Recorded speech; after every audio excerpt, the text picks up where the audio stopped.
You found me. Today we are on Ominously Positive Podcast, and we are going to observe the case of Angela Green, a mother who went missing from her home in 2019, Prairie Village, Kansas. This is near Olathe, Kansas City, Missouri, so that you kind of have an idea of where this is on a map.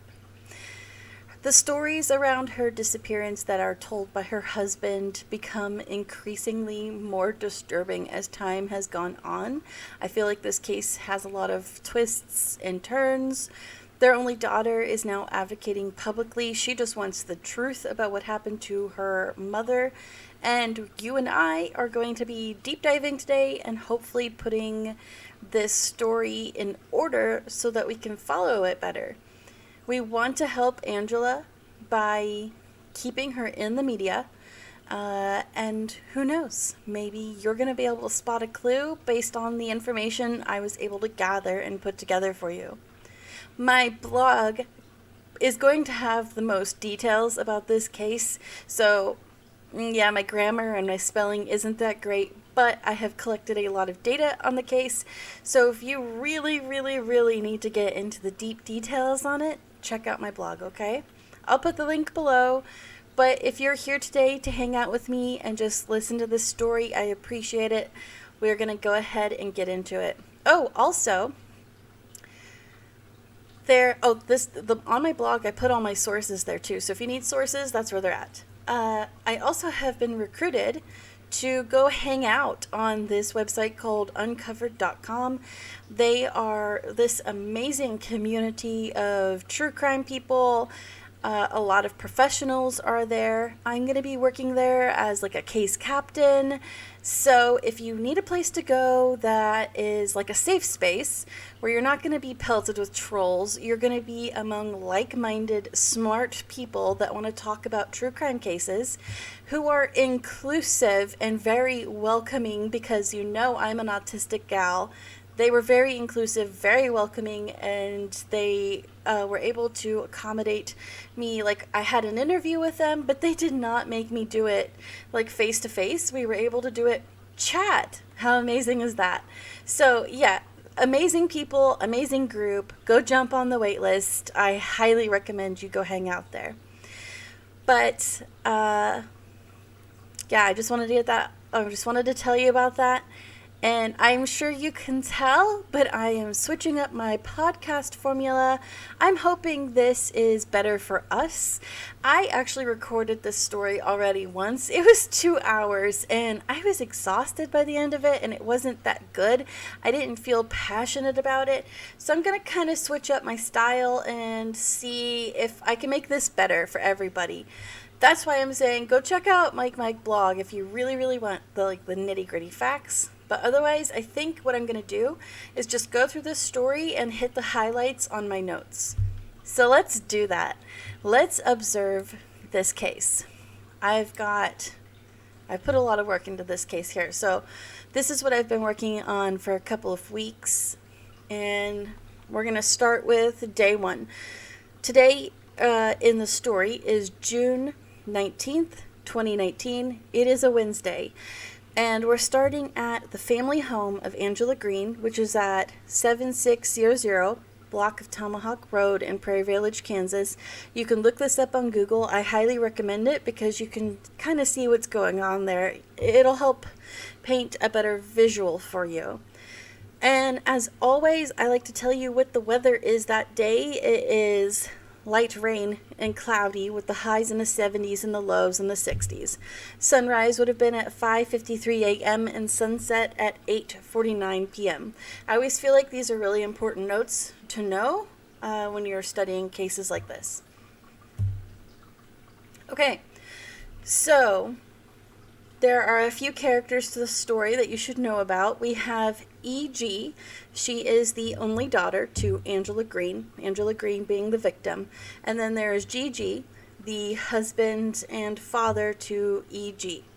Now, E.G. is a young girl. She's probably 18 now at the start of this. She's excelling in her college classes, so I think people get her age wrong because they assumed her being in college, she would be like 19, but I think she was excelling and ahead, so I think she's only 18. There are some conflicting sources on that. That's why I don't know for sure, but I'm pretty sure she's 18. She has only just gotten home. She's been out for a year over in Italy and Russia studying whatever she's studying over there. I know that she went to the University of Kansas and she was studying finances. She's kind of a science-y math sort of person, very logical sort of thinker. But she's been out and about, and she's only just gotten home. She's been home about 5 days. Now, she is starting to flex her independence arms. She has gotten her first car. She got her first boyfriend. She's wearing clothes her mom doesn't like. She's going out and hanging out with people her mom doesn't like. She's just flexing her independence as any kid would. And on this day, she goes to work, goes and picks up her dad from the courthouse. Her dad is an IT person that had worked at the courthouse for like 20-something years. He's retired now. And then they go home. And they're like, it was a normal day. They didn't really say that anything was unusual. They weren't late. They weren't early. So this huge argument's happening, and a lot of people kind of brush this argument off. They try to say that it's just a simple mother-daughter thing, but honestly, it's just a little bit more than that. The argument lasts hours. It includes not only the daughter, but this father as well. And there is this undercurrent of this mother having possible mental health issues that have been going unchecked for years and years and years. So it wasn't just the simple argument, really. So she gets home with her dad, and this argument is supposed to have been about all these independent things that the mom is having issues with, because when this daughter went abroad, she started becoming more and more anxious, because I guess possibly this mom was kind of trying to control her kid, or maybe vicariously live through her. Something along those lines was happening here. Basically, they've acknowledged that she's had some mental health issues, but they don't know what it is because this mom never went to the doctor, basically. Like, they talk about her having hoarding tendencies, and whilst the kid was on studying, this mom had lost a drastic amount of weight. She was anxious, and the mom herself said that she wasn't sleeping. And according to the mom herself, she said that she felt like her own behavior was disproportionately reactive, and had told her daughter, E.G., that she felt like she was unraveling. So that's pretty forceful words to be using for somebody who's just having a simple mom-daughter argument, you know. So this argument, according to E.G., just feels like this big roller coaster. It's going up and up and up. And sometimes it's fast, but then there's lulls, and then it's fast again, but it's always going up. And eventually it culminates in this girl being kicked out of the home for the very first time. She's never had this happen before. Before that, her mom was extremely, she wanted her around, and she tried to keep her there, you know, so this just being kicked out was unusual. She allegedly handed her daughter a pillow while she was in the garage. She probably packed a few things for her kid and told E.G., if my daughter doesn't need me anymore, she can go sleep somewhere else. So this girl is backing out of her driveway. She's sobbing, and the last time she sees her mom is her walking back into the house through the garage, and that's it. That's the last time she physically sees her mother. So after this argument, the girl goes, she parks her car, she cries, she gets a hold of friends, she gets a hold of her boyfriend, and the boyfriend takes her into his family's fold, and that basically is where she stays. So that night, I believe the father texted her. Let me double check my notes here. Yes, he did. He did text her that night, asking her where she was, And the daughter says that's pretty normal for him to want to reach out like that. But she was surprised that her dad wasn't talking about her mom's behavior. And I think they haven't really said this either, but I get this impression that maybe the mom or the daughter and the father would have conversations about their her mother behind her back, maybe just like comparing notes to whatever behavior the mom was doing for that time, I kind of get that feeling. And let's see, I'm going to make sure I'm covering all the bases here for this first time here. In a phone call that they recorded later, the daughter asks the father how her mom was acting that night after the argument, and he responds, she was slowly building up her nest around her and becoming unwilling to get help for her actions as usual, and that this had been building slowly for a year, so basically while the kid was abroad. He said that he tried to encourage her to go to doctors, but he had this habit of wanting to get her mental health help, but instead of doing it properly, he would threaten her with it. So she already had a distrust of the doctors, and she's having undiagnosed issues. So she never went, and he never, really took her there or did anything about it. So yeah, that ends the night. The next day, June 20th is the Thursday. It's about 8 p.m. He reaches out to his daughter again, and I guess he went to his brother's house, and he tries to get his daughter to go over there so they can talk about Angela. And she's kind of upset. She's expecting an apology. She wanted to be invited home. She thought her mom would say sorry already, but this hasn't happened yet. So she just kind of brushes this off, and she's like, I've got plans. And that's pretty much the first night. The family that adopted her, this boyfriend's family, were kind of expecting things to blow over, but they talk about having her stay with them for as long as she needs, and that's pretty much how things go. Now here's where things start to get a little wild. It's June 23rd now, so we fast forwarded a few days. The dad texts his daughter again, and he says, quote, M stands for mom. He called her mom instead of by her name. M is getting mental health care, and I am at home beginning to organize. Come by anytime. Front door is open. Unquote. Then later he texts again saying, can you come over? Help me go through Angela's things. I'm getting rid of stuff. These texts don't really raise an alarm for this kid. She didn't think it was unusual. Her dad was talking about getting her mental health care because he talked about that all the time. The only thing that surprised her was that he was actually following through on it this time. So that was it. Allegedly, this dad is supposed to have been talking to this facility and the insurance company as well around this time. So later this night, she gets more text messages, 6:48 and 7:15 p.m. And here's what they said. Quote, we met the mental health people in the store parking lot, and it was a struggle.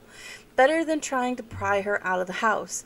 And she always looks so good going out, so she did not have the embarrassment of the house clothes or the untidy house.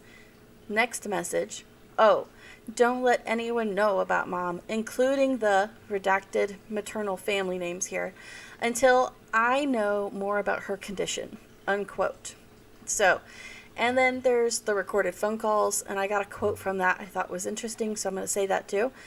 Quote, I didn't want you to think she had run off with some stranger to do something, and I thought it would be, the truth is, she kind of disappeared.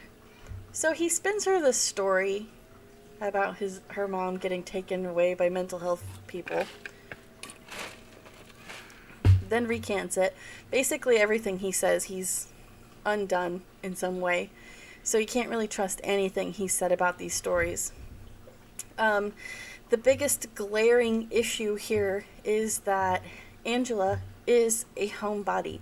She's a hermit, And when she leaves the house, she tries to look as perfect as she possibly can, and she always goes with somebody like her dad, like the father figure, or the kid. She doesn't go anywhere without somebody like that. And she had left behind all of her stuff, her makeup, her nice clothes, her purses, keys, all the personal items, all of it was left at home. So basically this narrative that he spun is easily, there's loopholes in it right away. He gives no solid information about the store parking lot. He doesn't give any information about the facility. He just leaves all these things unanswered, even when he's asked directly. E.G. is getting a little frustrated because she really wants to visit her mom, so she's like, where's this hospital? And he keeps saying stuff like down south. He doesn't say much else besides that. E.G. says there's really no connections down south that she knows of, besides that there's some family in Overland Park, and he might have some connections in Florida, but that's it as far as she knows. Every request that she tried to make with her father to go visit her mom is brushed off. She even tried to get her boyfriend's mom to talk for her, and this dad brushes her off too. And he just keeps going like this. He says to her, oh, I don't want you to go until she gets better. Oh, I already visited her. She was violent. Oh, she's not following her treatment plans. And he just comes up with these things. I have a quote for you, another one from E.G. It's, quote, Dad said Mom is gone. The door's open. You're welcome to stay here, E.G. said. I had an eerie feeling about the house, unquote. So this kid doesn't even return to her family home again after this, because the whole situation gave her anxiety. So she never goes back. I'm sure she went for like little things, but she never goes to stay there again. So E.G., having nothing to hide, is just sharing all of this information with her new adoptive family, basically. And this family has bonded together, and they've tried to help her get answers for what's going on with this situation.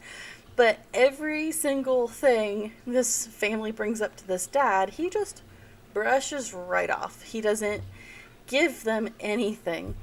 So E.G. tells them about her mom's behavioral history. She lets them know, like, when she started getting to high school age, her mom started hoarding things. She would, be a little aggressive with her if she failed at something.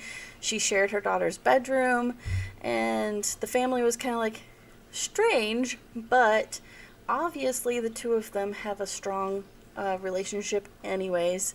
They obviously loved each other very much. E.G. loves her mom very much. So even with some of these behaviors, there was still good positive relationship here. And then this family is kind of wondering about this dad. Why doesn't he care that his daughter moved out and into her boyfriend's family's house? Why isn't he, like, offering to have her come home? They're kind of, like, wondering these things, like I think anybody would. So this information is alleged, but apparently 1 week or so after Angela's disappearance, Gigi, the father, canceled his cell phone line and then took on Angela's cell phone number as his own. So, as I said, that information is alleged, so don't take that as fact, okay?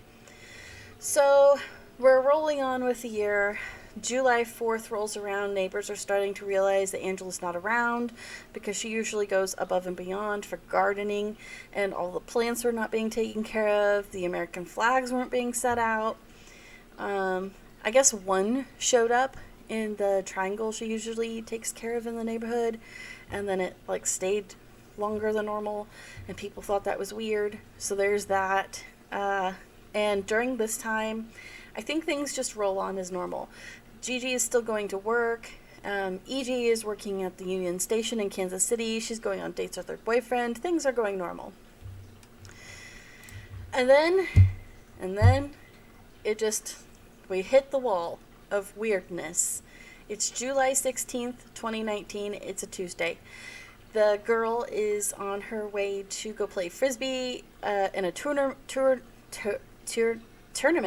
in another town. Her dad tries to get her to meet in person. She's like, ugh, what's this about?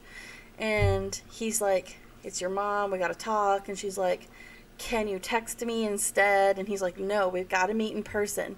So she has him come over after she's done her tournament thing, and that wasn't until late, so that's like 10 or 11. He goes over to the boyfriend's house. They're waiting for him in the driveway so that they could talk. And the boyfriend kind of makes himself busy. He's like getting something out of the trunk. And this dad pulls up and he just tells his daughter, Angela died of a stroke. And E.G. has a breakdown. She drops to the ground. Her head is in her hands. She said her world went completely fuzzy and blurry. The boyfriend says, I heard her yell, and he looked over and she dropped to the ground. So this dad attempts to hug his daughter. She doesn't want it. So he's just like, okay, talks to the boyfriend real quick, and then he leaves. He just dips out. Of course. Of course, sure, why not? So that leaves the K family to take care of this devastated young girl. She has never experienced anything like this before. She's never even attended a funeral. So she doesn't even know what to do with all of this information that just got thrown in her face. And it's just wild. Absolutely wild. So the K family is like, we've got to get answers for this kid. They invite her father over for a lunch. He actually accepted. So on July 17th, this dad comes over for lunch. The mom makes some food. She makes E.G.'s favorite comfort food, some grilled cheese and tomato soup. My favorite stuff. Good soup right there. Anyways, I'm with you, girl. That's some good comfort food. But yeah, they have this meeting, and the K family is going, and they're expecting, something almost like a wake, I would assume, based on my experiences. They're expecting a somber event. They're expecting to be talking about Angela, and that's not what happened at all. In fact, anything to do with Angela, Gigi stares into space, and then he gives them as limited information as he possibly can give them.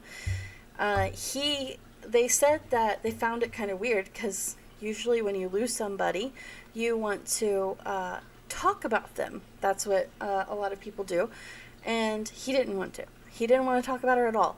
In fact, they said that he would light up a little bit more when they talked about his life in China, his work and his job, and that was it.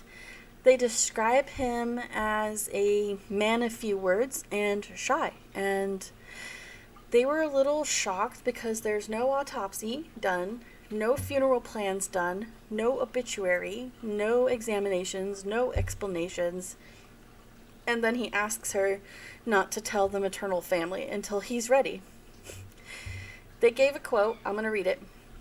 Quote, "We tried to be really respectful because we didn't know him, and we didn't know how he grieved, and we didn't want to step on anybody's toes."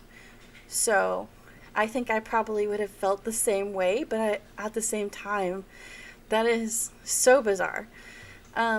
Months go by, and even though the daughter's prompting him, like, hey, have you told mom's family yet? Or, can we do an obituary? He just keeps brushing her off. He brushes the family off about this too. And even though this K family is like, this is really important for this young girl to have about, her mom, he just brushes it off. In this time frame, he goes to like the K family events. He's like going to their barbecues, holidays, and things like that. And this whole time, they're still trying to get info out of him, and he's still giving them absolutely nothing. So, the maternal family actually noticed that Angela had stopped calling them during this time gap, but they didn't think it was that weird because, in their words, they described Angela as temperamental, and like sometimes she just wouldn't talk if she didn't feel like it. So they weren't really too worried. They also had their different lives, so they weren't that worried.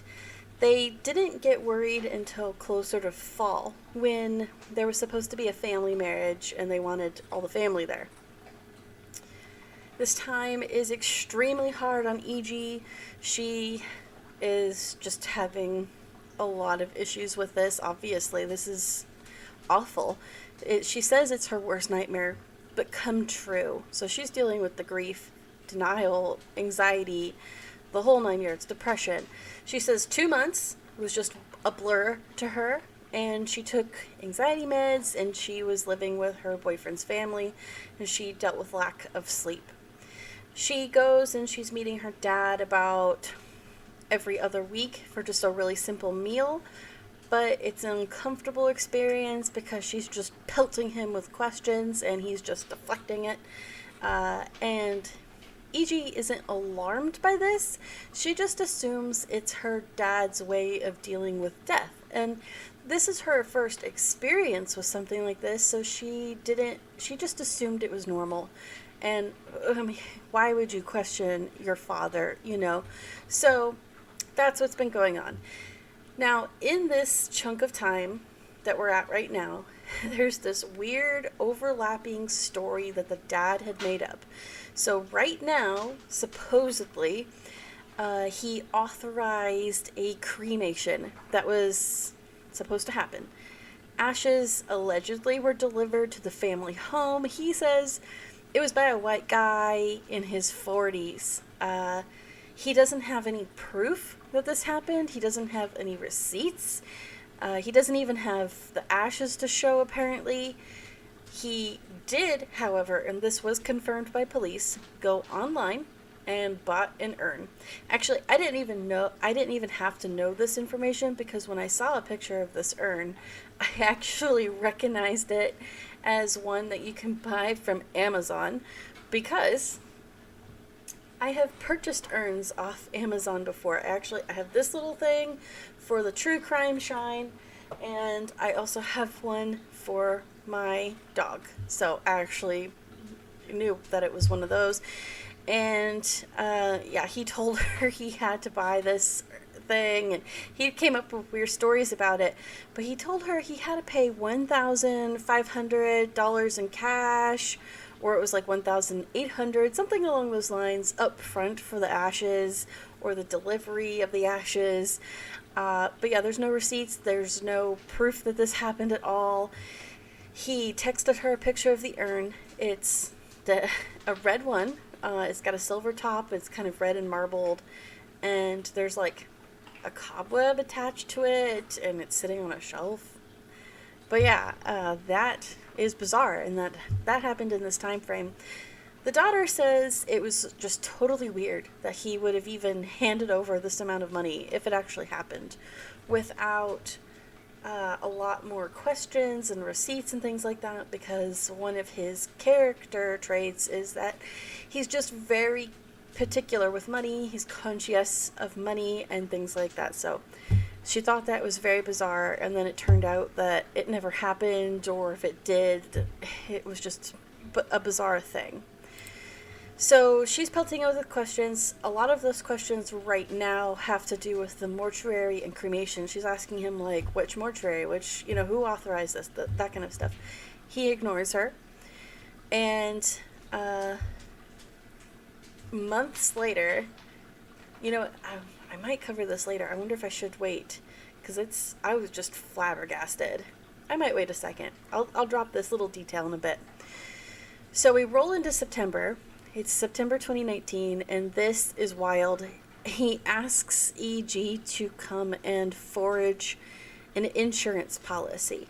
E.G.'s signature was easily passable as her mother's, and at the time he told her it was a retirement benefits package. This document is now in police custody, and she confronts him on this on a phone call, so if you want to hear that kind of stuff, check my sources and check out these phone calls. It's intense. So we're in November now, it's 2019.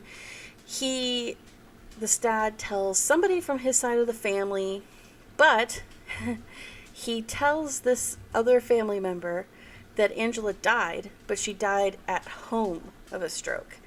E.G. actually wasn't aware of this story until sometime later, like December of 2020. So she didn't even know this. But this family member, hearing this really big news, went and traveled and visited them over this. Now, December 10th, 2019, he goes and he purchases a brand new home. And it's in another part of the state, only 1 hour from the family home. I think he was thinking he was going to give this to his daughter as a place to stay for her friends and college and all this other stuff. I'm a little unclear on if she took him up on this offer. There's some sources where she's like, no, but then there's other sources that kind of imply that she was there. So I don't know for sure on that detail, but just kind of take that into consideration as you're listening. Either way, the weird thing is he does a lot of construction at this home. So now we're still in December. It's just later. She's pelting him with questions still, and he's pelting her with gifts. So he goes Black Friday shopping with her. He buys her anything she wants. Her birthday is around this time. I was thinking September, but he's getting her whatever she wants for her birthday. He's distracting her with this new house. He's like, oh, what colors do you like? What tiles do you want? And basically using this as an excuse to avoid all the hard questions. Then Christmas comes, and it is a extremely sad, lifeless Christmas without Angela, because she loved the holidays and she just went over the top for the holidays and she made everything perfect. And this year she wasn't here. So they go to the paternal uncle's house like they had the year before. But E.G. is sad because nobody talks about her mom and everything's just kind of drab without her. So E.G.'s actually backed off on asking questions during Christmas because she felt like her father was on the verge of tears through the whole season. And she just thought, oh, it's overly emotional right now. We'll just, this is a hard time. Let's not do this.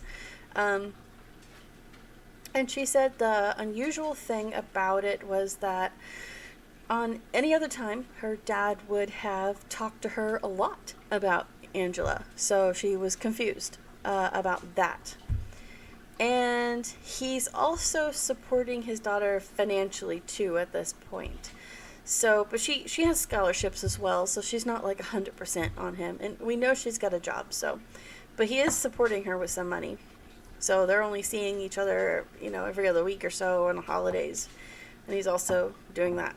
So we are going to roll into January 2020. Things are going to slow down and then they'll speed up. So hang in there. January 2020, this is just a few weeks before the New York becomes the COVID epicenter. E.G. is now finally, in her words, getting her feet on the ground, and she's waking up and she's like, oh my gosh, I need the truth about what happened to my mom. My dad seems a little suspicious. So what she does, and she's so frustrated because he's giving her nothing. What she does is she's a critical kind of thinking person. So she sits down and she writes a list of yes and no questions. She's very clever. She makes sure that the questions are not emotionally charged ones. She puts it on paper because she's thinking, okay, if he can't be verbal, maybe he can at least just check these boxes off. He says, sure. And she leaves the lists, and then like a week would go by and he wouldn't do it. So now she's had plenty of time to process, and she's starting to feel angry that her mother's family don't know anything that has happened. So she has prompted a few times, like, hey, are you going to talk to them? He keeps putting her off. So she decides, I'm going to do it. I'll do it myself. She reaches out to her maternal aunt, who lives in New York, CG, And this is the first time she had reached out to her aunt via phone on her own. It's the first time she's even talked to her aunt in 3 years. So, CG's at home. She's watching TV. And her niece calls. And at first, she's really happy because it's been about 8 months since she's even heard from the family at all. And then all she gets is a phone line full of sobs until finally E.G. is able to choke out the words, "Mom died." And that's all she's able to say for a little bit. Everything's really emotional. Aunt C is very upset. She's looking at the calendar. She's trying to process what her niece is telling her. And she's like, "What do you mean she died on the 16th? I'm looking at the calendar. It's the 13th. She's jumped up. She's trying to immediately get ready to go and try to fly out there. And E.G.'s like, no. This happened months ago. And that's another shock. And then she's like, "Why didn't your dad call us?" Because he usually is the one that does these like big news type things, I guess, between the family.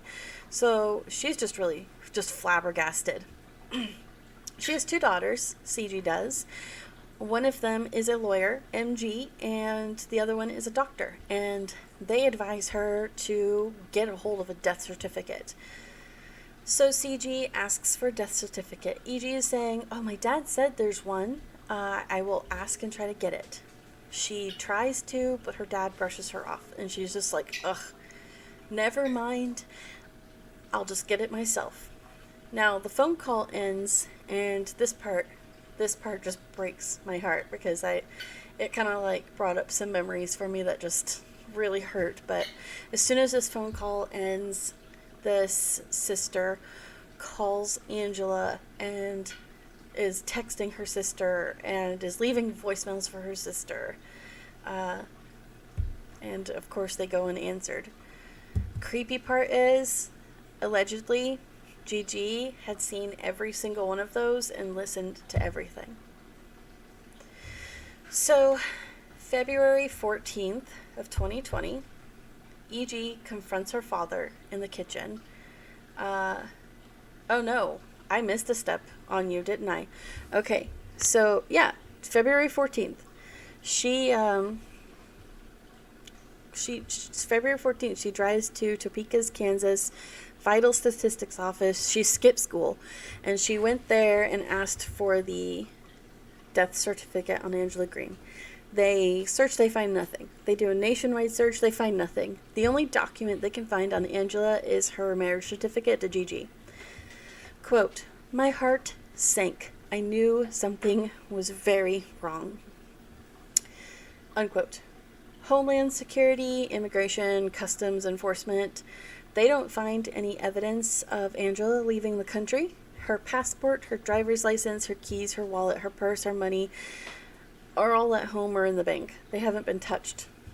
So, February 15th, she goes home. She confronts her dad in the kitchen. She goes, "Hey, where did Angela die? What state did Angela die in?" He answers her, "Kansas." She goes, "That's not true." And he turns around, angry now. His face contorts, and he says, "Well, how do you know?" And once again, E.G. just calmly asks for a death certificate, and he does not follow through. This is the last time E.G. sees her dad, at least up until December 2020, and I assume past that. I don't think she's seen him since then at all. E.G. thinks that her father didn't think that she would be so outspoken. She said she was very quiet at home. She didn't have to be outspoken. So she thinks that he was kind of like hiding something major from her and thought that she would never go looking or anything like that. So this very same day after the confrontation, Aunt C had found out about the death certificate not being real, and she calls in a welfare check from the police. The police arrive at the door, and Gigi tells them, this is crazy, Gigi tells them, "Oh, no, she's alive. She just went out tonight." and she'll be back this weekend. And of course later he tells them different stories, but that's what he tells them tonight.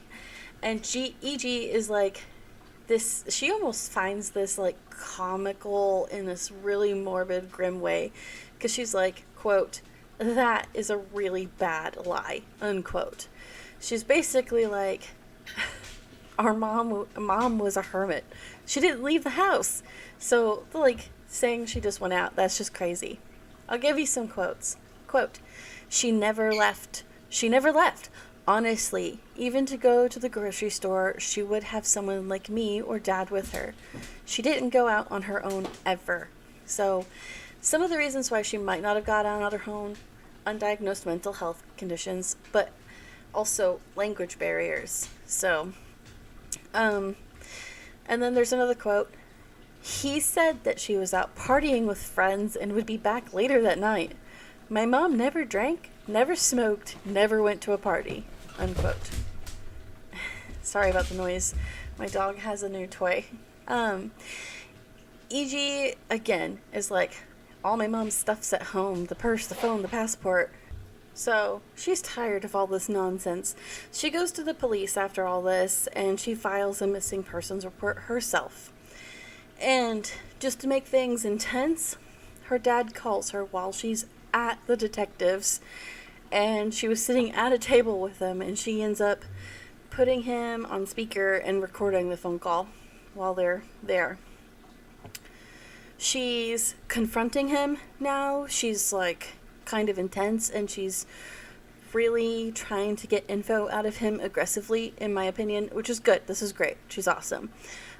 She's like, "Why did you make up this story about this parking lot thing?" He tells her stuff like, "Oh, I didn't want you to think that she just like ran off. He is insisting he didn't hurt her. He wanted to get her medical help, but then again, he also didn't contact doctors." So, February 2020, and this is kind of estimated, the police arrive again at the home. This is the point where the story changes. He's like, "She'll be back later this weekend." And then again, another day in February, the police arrive again. This time he hands out his attorney's card. He got a criminal defense attorney, Paul Cram, who admits that he is representing this guy, and he just refuses to talk. And that's it. He has said nothing since then. February 25th, 2020, the police now go public, and they're asking for help and for tips. After February 2020, this is a little estimated, and this chunk of my notes, I need to let you guys know, this information comes from the Finding Angela Green Facebook page. It's ran by Angela's family. So this information, kind of take it with a bit of salt, because it's not from like a news source or anything like that. So, according to the family, Gigi's cell phone records were investigated by police, but they didn't find anything. They also said, he had a habit of leaving his cell phone home anyways, so it's not like tracing it would help. And his co-workers were interviewed. Nothing of interest came up there, except I guess one co-worker said that he had to take off a few days of work because his in-laws were coming to town, except that it's weird that he said that because Angela's parents hadn't visited since the 2000s, and Angela's father had passed away since then, so that was odd. Law enforcement tried checking traffic cameras, surveillance, and all that stuff, but the time gap was too long, so basically data doesn't exist anymore. It got erased. And apparently that large sum of money that he had paid out for this ash thing, was a lie and not traceable. The only thing they could confirm was that he had purchased an urn. I don't think they even confirmed if they had seen this urn, so yeah. Okay, that's it for that chunk. I already told you guys you can listen to the phone transcripts online, because I've got like some summaries of the phone transcripts.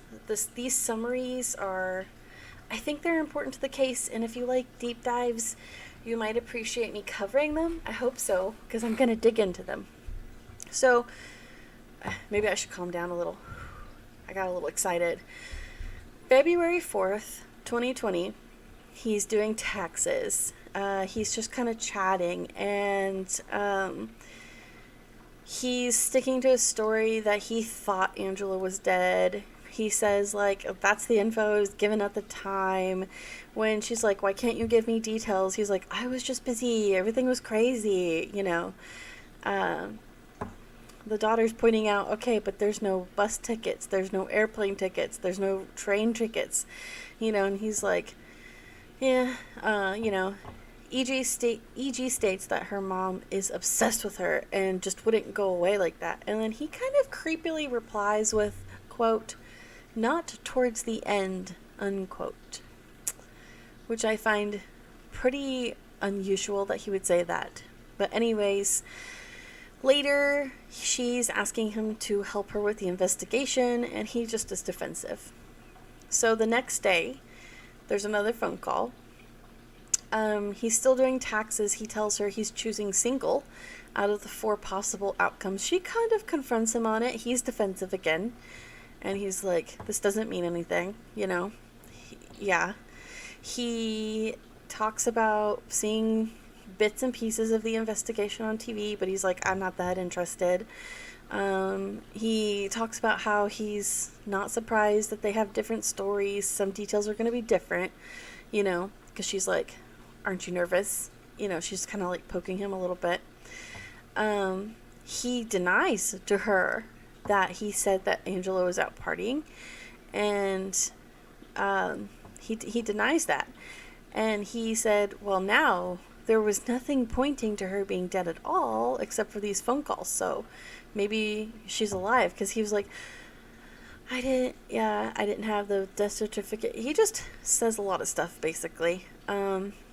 He like even claims surprise there's no death certificate, and it's just a little strange, the whole thing that he's talking about.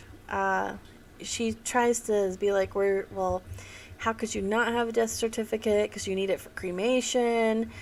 He's like, but I didn't need it. And if I do need it, I'll get one, but I didn't need it. You know, that sort of thing. He is just taking the conversation and basically reflecting it right back to EG. He doesn't answer anything well. He just kind of, you know, throws it back. Like, she asks him, why didn't you do the proper things if mom actually needed mental health issues? And why didn't you check up on the situation better? Because he had recanted that story, by the way. And he's like, quote, what should I do? Lock her up somewhere? And she's like, is that what you did? And he's like, quote, no, that's not what I did, but that's the way you're talking about it, unquote. So the conversations are a little messy. Sorry, it's hard for me to kind of relay it to you. So you might want to listen. But I think once you get like the chronological order of the story down, the conversations of the phone calls and stuff will make more sense. So let's see, I'll make sure I'm summarizing this correctly. So there's more phone recording clips that I've got. They're just things that you guys can look into yourself. They're really not anything too good here.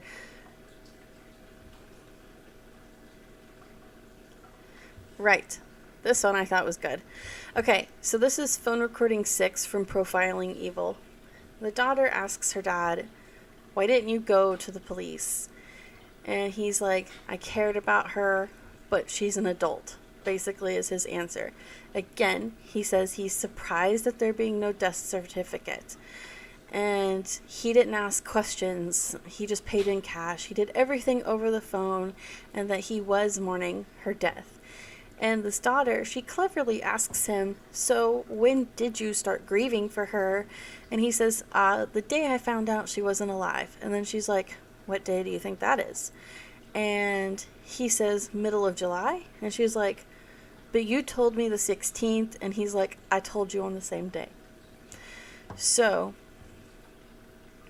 again, he just goes round and round, really. But I thought that was an interesting call. Then there's this clip I heard in the Vanishing podcast. It's in part 2 of Angela Grain.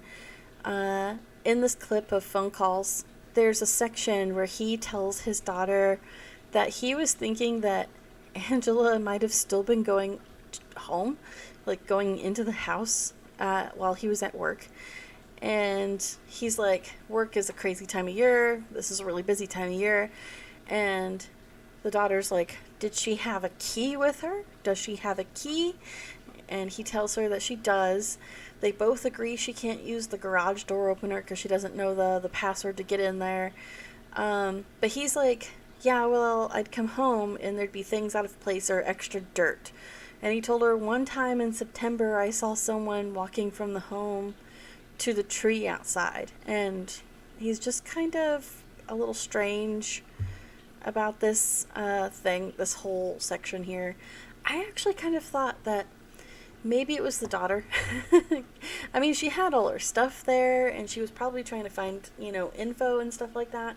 So, if it wasn't Angela, I could see that it being the kid.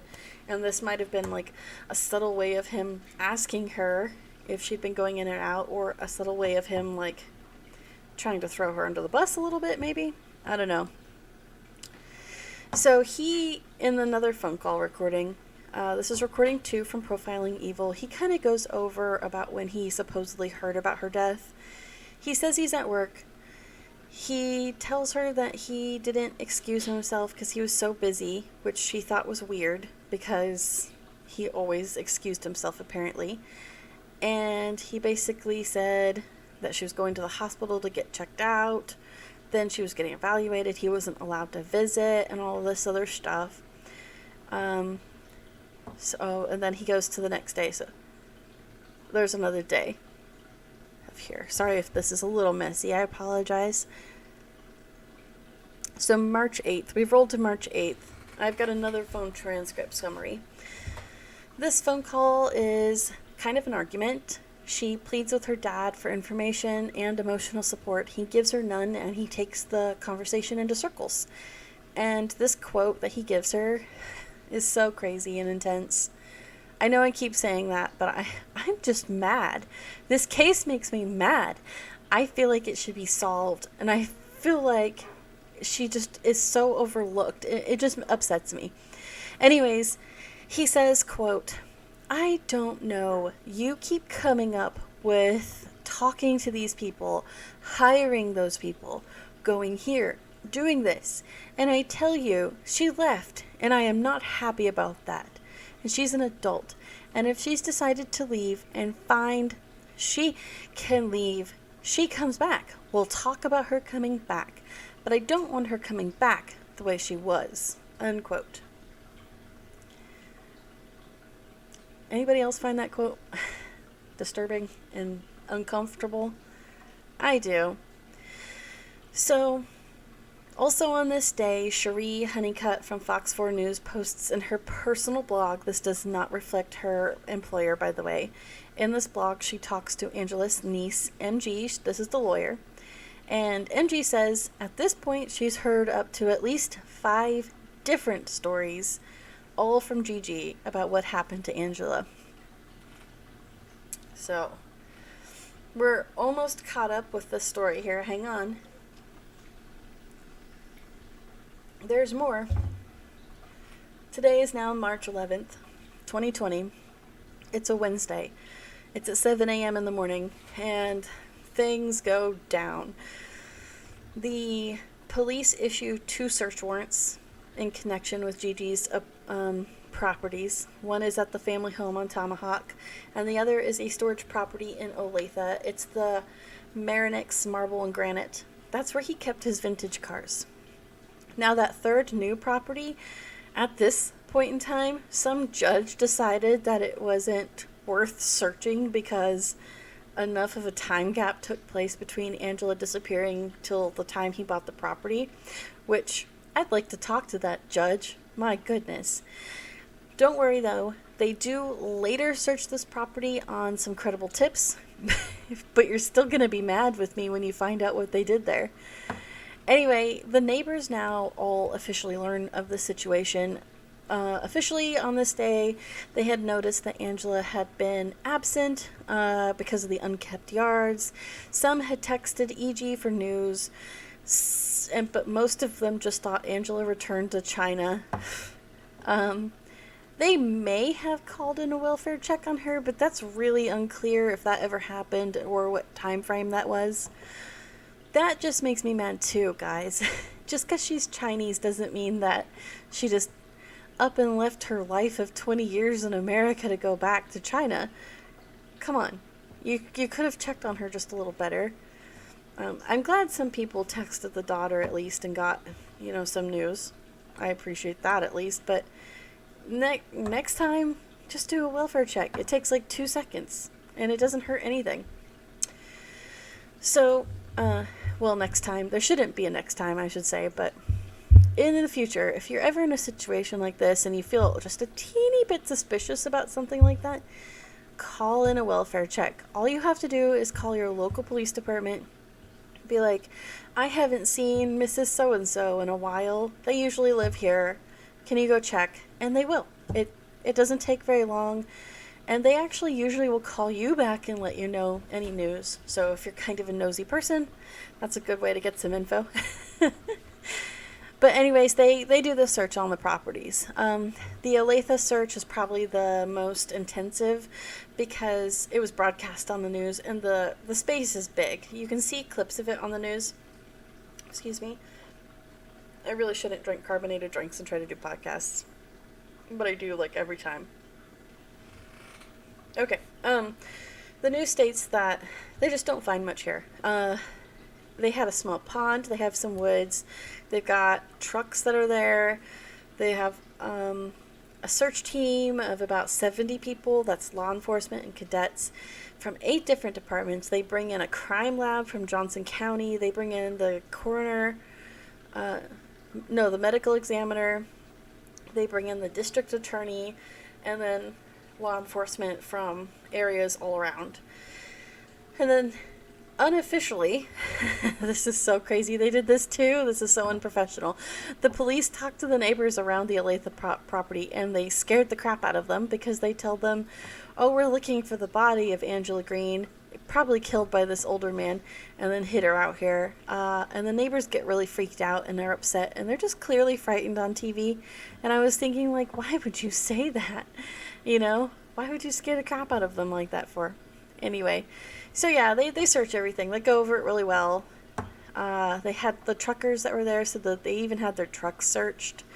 And it lasted from about 7 a.m. to about 3:30 p.m. They even dove the water. So they even dove the water there. I believe they brought in cadaver dogs, but I don't know for sure. So the family home is being searched. Gigi's taken to the police station. The police get freaked out by him because he doesn't say a word. He doesn't ask to use the restroom. He doesn't even ask for water. He says absolutely nothing at all. And even the police in the interview was like, yeah, that was really strange. They don't take much from the family home. They take an SUV that was covered out of the garage and they take it for testing. Luminol was placed in windows. The backyard was dug up a little bit. And again, I don't know if they brought cadaver dogs here as well. So they broke down the front door, and this is the time that Gigi uses to change out all the locks. So now EG can't even go home, even though she's got stuff there. And after this, I guess Gigi became way more withdrawn, and he gets possessive over the house, and he won't let EG come around and look at the home anymore. So, yep. Okay, May 2020, this is when a bunch of construction happens at the Lawrence home, that new property. And I guess EG must have gone there at some point, because she takes photos of the property and shows this really suspicious mound of dirt back there. It had black plastic in it. It had a cement stepping stone that kind of looked like a tombstone. And then it had 2 of Angela's favorite flowers that were taken from the family home and shoved in on top of this mound. They talk about this on the Dr. Phil show. They discuss it in the recorded phone calls because she asks her dad, like, what the heck?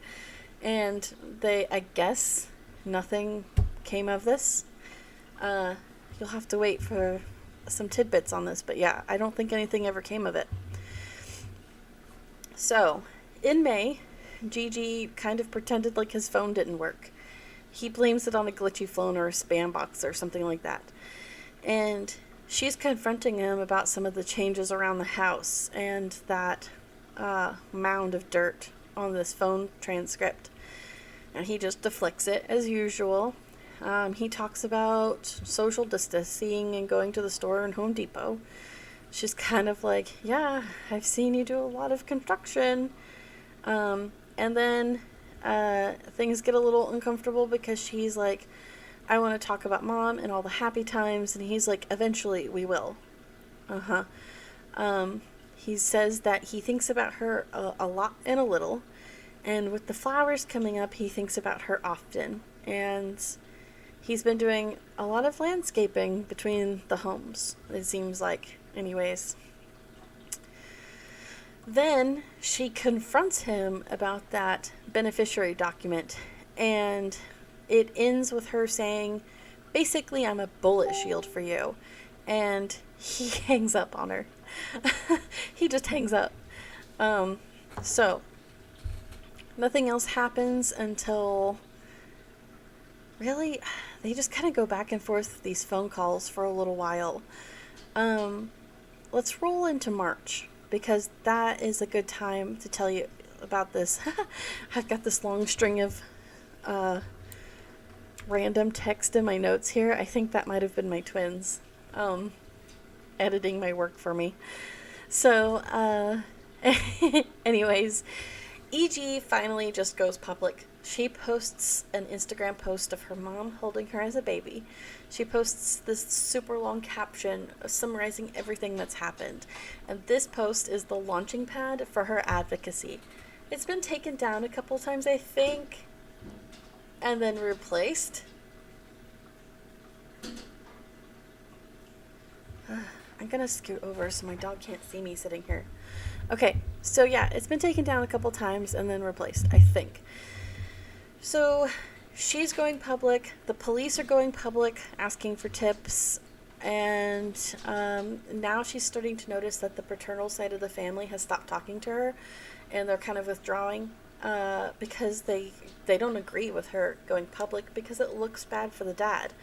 And it's just really hard on her. She's losing more of her family, and it's pretty darn hard. So she's probably not going to say it, but shame on them, because they ditched her when she needed them, you know? So we're rolling into October 30th of 2020. This is when the texts and the recorded phone calls and the documenting all these stories is released by Fox 4 does it. They release all this stuff. There's a couple of podcasts that release things like this too. Profiling Evil released a lot of things like this as well. But Fox 4 has like all the transcripts on the phone calls, so check them out. They announced that there are no active leads anymore. There's no active tips. They say that they're in a fact-finding stage. They still say it's a missing persons case. They're like, this case isn't dormant. We haven't forgotten. Or this case is dormant, but we haven't forgotten is what they say. She's featured on Dateline. And then we roll to December, where she's featured on Dr. Phil. It's a bittersweet moment because her and her mom used to watch Dr. Phil together. They find some things like the insurance policy and that kind of stuff. They have that turned to the police. This is where they're able to get the ability to search that Lawrence home, though, because on Dr. Phil, they hired cadaver dogs. They had EG collect dirt samples from the Lawrence home. They took them, they put the samples in different places, and then they had the cadaver dogs go out, and each cadaver dog found the dirt sample and marked it positive. So they were able to turn that tip in and send it to the police so that they could eventually search the Lawrence home, which they do on December 22nd. And now prepare to be angry with me. So they searched the Lawrence home at sometime December 22nd time. They did a thorough search through the house. They did the backyard. They say some credible tips led them there to look at the property. They note that the property has gone through a lot of construction. Gigi, by the way, had his brother help him with this property. They hired a pickup truck with some cash, and he took off a few days of work. So the daughter is like worried that maybe her mom's body got moved this way, but that's just a theory she had. So the investigator is looking into stuff there, and hang on. Right. So this is also the place with that suspicious mound of dirt, by the way.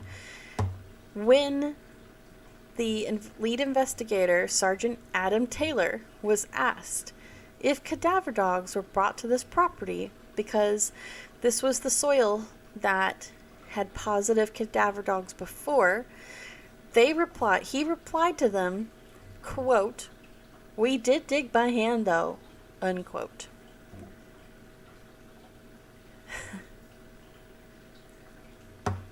So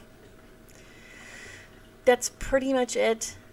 In January of 2021, they say they're waiting on some evidence from the lab. They haven't updated us on that. They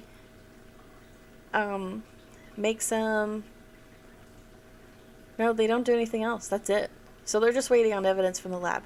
Okay, April 30th, Johnson County District Attorney Steve Howey publicly goes to the public and asks for information. He's like, this case is a missing persons, but everybody's treating it like a homicide. I've never heard of that in a case before, a district attorney going directly to the public. But, I mean, I think that's pretty intense. At least he's trying, you know. On September 10th, a GoFundMe is created from Angela's family. Their intent is to fund a private investigator, which I think is awesome. Please, please, please go donate to them. And if you cannot donate, will you please share their page so that they have a chance to meet their goals? And then, this clever family, on September 17th, Angela Green's case is going to a civil court under a wrongful death suit against her husband. So, obviously this isn't a criminal court, but this case could force information from Gigi, and that could help build a criminal case for the future. That's it. Police say this is a missing persons case. It's currently under investigation. They have said that Gigi is not an officially named suspect or even a person of interest or anything like that, but they do say his stories are concerning. And as far as we know, the family is getting updates on the case once a month, even though there's not much to update. And that's it. That's the story. So what do you guys think? Wild? I can tell you, I'd love to go over Angela Green's victimology if you're in for it. And I can tell you a little bit about EG and JG, and then I think we should maybe cover some theories and loose notes, and then conclude. What'd you think?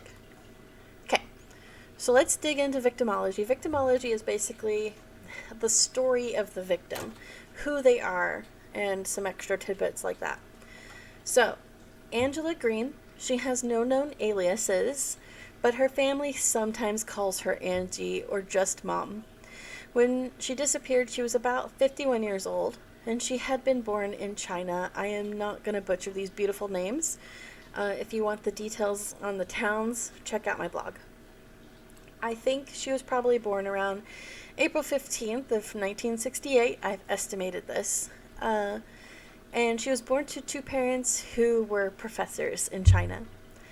Angela's mother is still living, and her father passed away sometime after the year 2000. She has a sister who moved to New York 10 years earlier.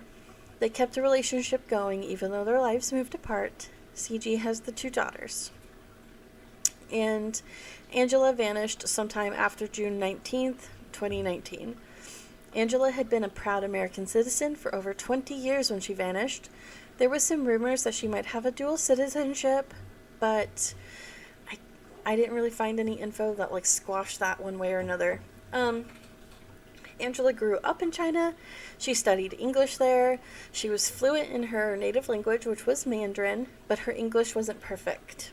So, Angela is Asian, and in her American hometown, Prairie Village, Kansas, she was in a very small minority. Angela is above average height, about 5'7" to 5'9", and she's below average weight at 110 to 115. Angela has light to medium skin tone, a slim body build. She has dark brown hair, and she wore it in these like long bobs with no middle parts. In older photos, it kind of looks like she just likes long hair. Angela's face shape is like a heart, and she has a wide, beautiful smile. In Angela's photos, she's really striking, very intense of a figure, always styled with makeup, earrings, perfect clothing. If I didn't know her and I had just seen her photos, I would have said, that's a beauty queen, or like a model. She's just that beautiful. And just her aura, stunning. So, we don't know where she's at, so I can't tell you anything about her body or services. There's no obituaries, nothing. She allegedly was cremated. There's no evidence for that. But we do know that her daughter said that if something had happened, she knew her mother wanted her ashes to be sent back to China as a cultural gesture. So, we know that much. And we also know that she worked in insurance and some journalism while she was in China. She did newscasts as well in China, and her family said that if she had pursued this career there, she really would have had an excellent and bright future. She met her husband Gigi in Beijing in the late 1990s. She was set up with him through a friend of her parents. He was a mechanic and car salesman, and they went on their first date to the Hard Rock Cafe in Beijing. They courted 1 year, and it lasted, he moved back home, and they courted through the mail, too. This is Angela's first and only marriage. She wanted to have a family right away. They rushed the marriage ceremony because she moved to Kansas on a K-9 visa and had to be married within a 90-day time frame. Angela was aware that Gigi didn't have money, and it seems like she was pretty honest with him about her life and who she was. However, he was not honest with her. He lied about his age, and he was about 13 years older than her, and he did not tell her about his previous family. His ex-wife was surprised by this new marriage because he didn't tell anybody that they were getting married.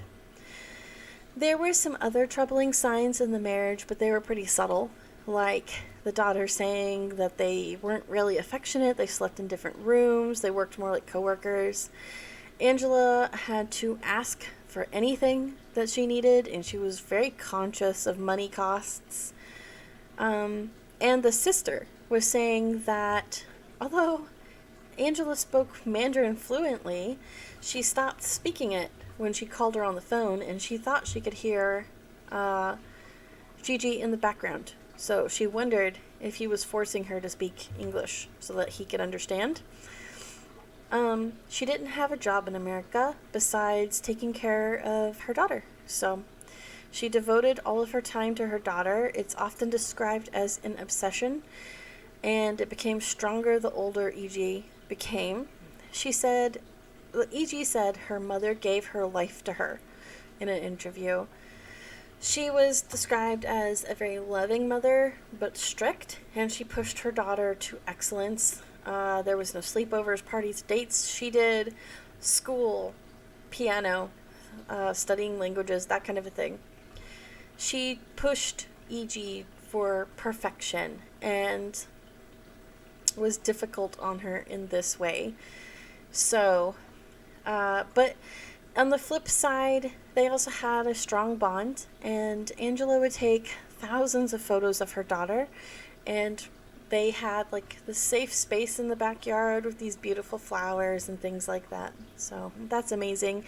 And her mom wrote her notes, I think I heard every single day while she was in school. So that's kind of neat. Very thoughtful. The family did not have a faith or tradition they followed. We've already talked about Angela's mental health possibilities. There was some things like the daughter would say she would flip from being really loving and then like aggressive over like e.g. failing at something.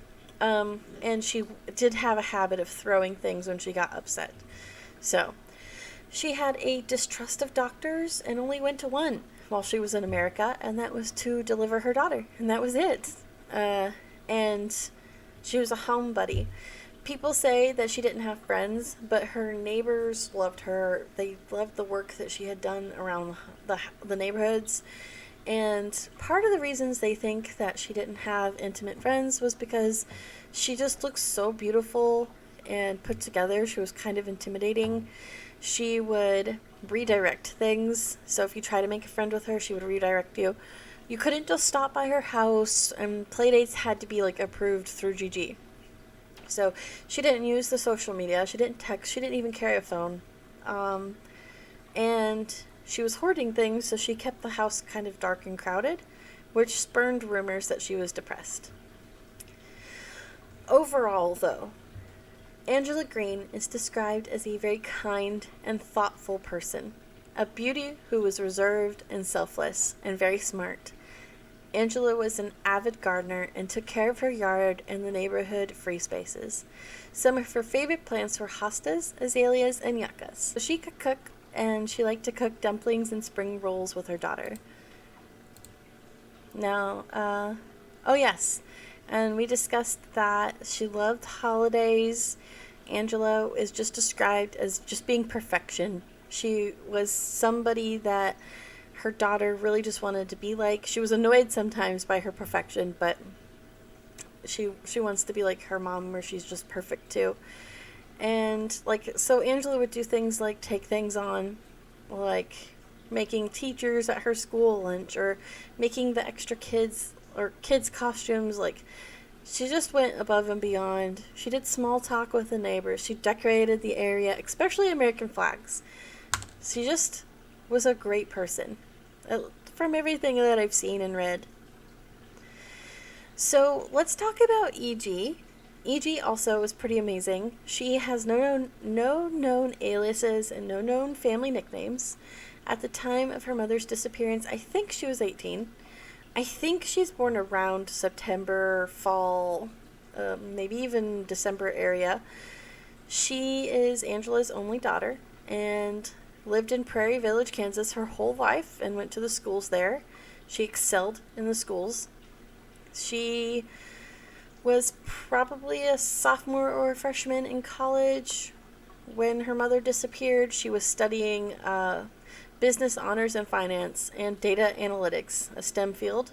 And before that, she was studying engineering and computer science. And then she just recently switched to journalism at Colorado State. So you can see she's a very mathematical, very scientific sort of person here. She is fluent in Mandarin and would converse in her mother's native language. Unfortunately, she had to be like a mediator between her parents because they did not speak a common language. And that sucks. However, in total, E.G. can speak 4 languages. She does Spanish, Russian, English, and Mandarin. So that's pretty awesome. And let's talk about what she looks like. She is Caucasian and Asian, of slim build, very fair skin tone. She wears her hair in a long style with a part down the middle. It's often dyed blonde. I've seen different shades of it. Her natural hair is brown like her mom's. She has dark brown eyes like her mom's, and she has a face, heart face, like her mother does, and the wide smile too. She also has her mom's very striking style, but it's like more modern. She wears like delicate necklaces and stuff like that, and her makeup is always done in this like really subtle glam look. She always looks awesome. So She attended a beauty pageant recently in 2021. I think it was August, and it was in Colorado. She was hoping to use it as a platform to get her mom's story out more often. So that's pretty cool. I think that's awesome that she's doing that. Previously, so this is cool, her mom wanted her to be a pageant queen, but they didn't have the funds before that to compete. But now with donors and support, she can, and I think it's just so neat that she's using that to be her mom's voice. So she's described as a thinker, even-tempered, sometimes aloof. She wants to be perfect like her mom, and she's outspoken when she needs to be. We've already discussed she's kind of scientific, math-oriented, and recently she's been working with Sarah Turney. If you don't know who Sarah Turney is, look her up. She is an amazing person. You really should know about her if you're in true crime. And together they've been advocating through like TikTok and podcasts for her mom's story. E.G. states that sometimes she feels like that argument in Disappearance was partially her fault because the argument she had with her mother, just the whole thing, the whole volatile situation. She wishes that wasn't the last time she saw her, and that just breaks my heart. That is not fair for her. You should be able to have a small, an argument with your family and then move on. You shouldn't have to have that be the last thing. So I hope that she can get some closure, and I'm just sad that that's how she feels, and I hope we can get this case solved so she can have something besides that memory. So, sorry. Sometimes my words don't come out the way I want, but I want to help this so she doesn't have to feel that way anymore. But yeah. So let's talk about Gigi real quick. He has a pretty long name. It's GMG. He has an alias. It's a different spelling of his name. It's more like a more common version of the name. And his family does shorten it and use a more common pronunciation of the name. So, he was probably born around October 31st, 1951 in New York City. And everybody has commented that he seems like he really did love his daughter, or really does love his daughter. I'm so sorry. He has family that the ones that are known are the aunt and uncle that we've talked about within the story. They've moved to Kansas City about 5 years ago, and Angela even helped them move and carry their furniture. So it's kind of sad that they've refused to help with this case at all. They don't talk about her. Gigi is Caucasian, of slim build, tall, fair-skinned, older. He has light gray hair with a balding hairline. He has an oval-shaped face and large ears. During the 1990s, he worked as a car mechanic and a salesman, and he likes to look back fondly on this time. Later years, he did IT at the federal courthouse in Kansas City for 20-plus years. He is now retired. He retired in December 19 or 2020. And his coworkers don't want to talk about him. They declined comments. He collects vintage cars, and you can almost always see a car outside of their home that's covered if you use the Google Maps feature. And then he got into home renovations and landscaping after Angela's disappearance. Even though he spent time in China and his wife was Chinese, Gigi does not speak multiple languages. He has given lots of inconsistent stories and minimal emotions. In one of the stories, he mentions that he thought his wife faked her own death to hurt him, but then gives no supporting evidence. So, he is described as a skeptical thinker, mellow, patient, and puts himself first. He is tight with his money, good with taxes and paperwork, never physically violent, and leaves his cell phone at home as a habit. A quiet man, a few words. In a recorded phone call to his daughter, he clearly realizes he is probably a prime suspect, and he cautions her against talking to the police. And that's the people's. That is the people's to the stories here. Okay, do you want to cover the notes, theories, motivations? if this is getting too long and you guys don't like this section, let me know, okay? So, this section, I have to give a disclaimer. I'm going to tell you that I do not accuse anybody of anything. The information I'm about to cover is pure speculation, stuff that I've recovered from the internet, and is like public opinion. It is not meant to accuse anybody of anything, anywhere, no defamation, nothing at all. Legally, you could call it entertainment.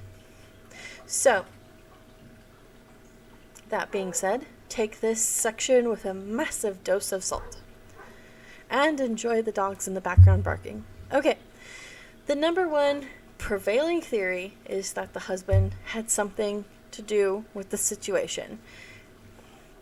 He himself states that he is aware that he is probably a main suspect because of statistics. He gives inconsistent stories. He got a criminal defense lawyer. He's not willing to help anything. And even the police are like, this looks weird. So, obviously, he's the number one theory. Motivations. People have suggested protection of his daughter, protection of himself, finally just having enough, like snapping, covering up somebody else's mistake, covering up an accidental death, hiding from like reality. Those are some of the motivations that they give. People are thinking anyways. The second theory, I am irritated to have to say it. Sorry, I don't subscribe to this personally, so I'm sorry that I'm saying it, but a lot of people think that EG had a hand in something here. Most people don't have any evidence to support their idea. They just kind of base it off of their dislike of her personality and demeanor. Some people are like, she didn't do anything fast enough. When the maternal family stepped into the picture, that's when she started working. I just think that's unfair, guys. I really do. She explains several times that her mother was constantly pushing her to be perfect. She was taking thousands of photographs of her. She wanted her to be a beauty pageant, play piano. Like, her demeanor is going to be a little different than most people. And she went through a loss. And, there's a lot of factors going on here. I don't think it's fair to judge her. And she's young, on top of everything. Young people don't know. She'd never even been to a funeral. So, anyways, motivations possibly for EG. People think that she could have snapped under the pressure. She could have a dislike for her family and try to frame them. Maybe it was an accident. Those are some of the ideas. There's this. This is always a prevailing theory. Everybody always says it. They have this idea the police are corrupted. And, something happened there with the police, like having a connection or something like that. That always comes up.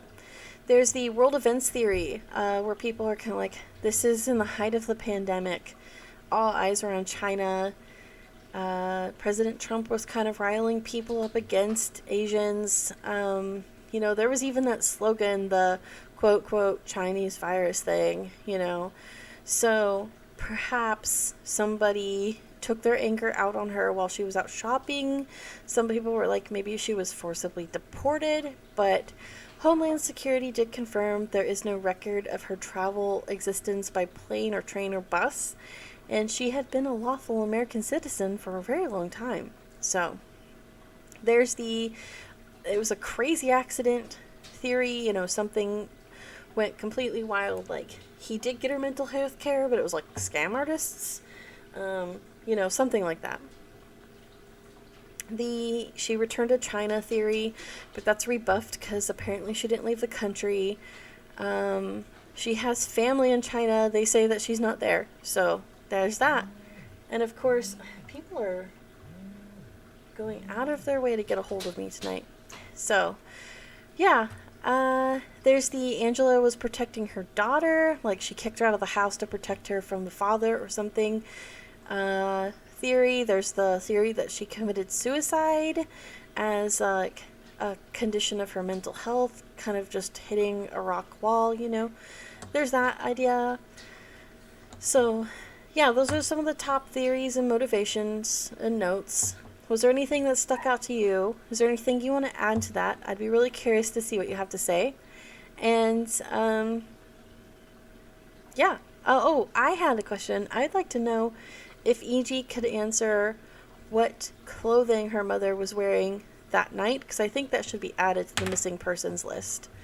So, the psychics. Okay, so, yeah, there's psychics that have tried working on this case, and I don't like to, I like to give them their own section and mention them, because, excuse me, I'm tired. If they do, if they're just donating their time for free, or they're in good intentions of heart, I know that they're helping bringing light to the case. So I don't like the ones that are very scammy, but I looked over some good ones, and they all felt that they've kind of had this idea that maybe Angela was near water, and then I think someone mentioned that they thought she was buried really deep. So that is the end. Conclusion. There's not much of a conclusion. The family thinks that something bad happened to her, and they want the truth.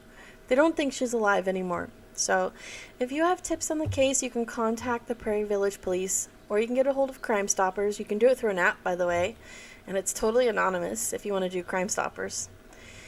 I would love to encourage that you share her story or donate to that GoFundMe. I think that would be really great. And thank you for your continued support. If you want to help me out and everything like that, the best way you can help me and the case is if you just take a moment to share, so you can help the projects grow. Please make sure you subscribe to this free content, because every last Friday of the month I drop a new case for us to discuss, and I work really, really, really hard to deep dive these cases to get all these facts for you. So please subscribe, please share. I'd appreciate it. Mary out. Bye, guys. Mwah, mwah, mwah.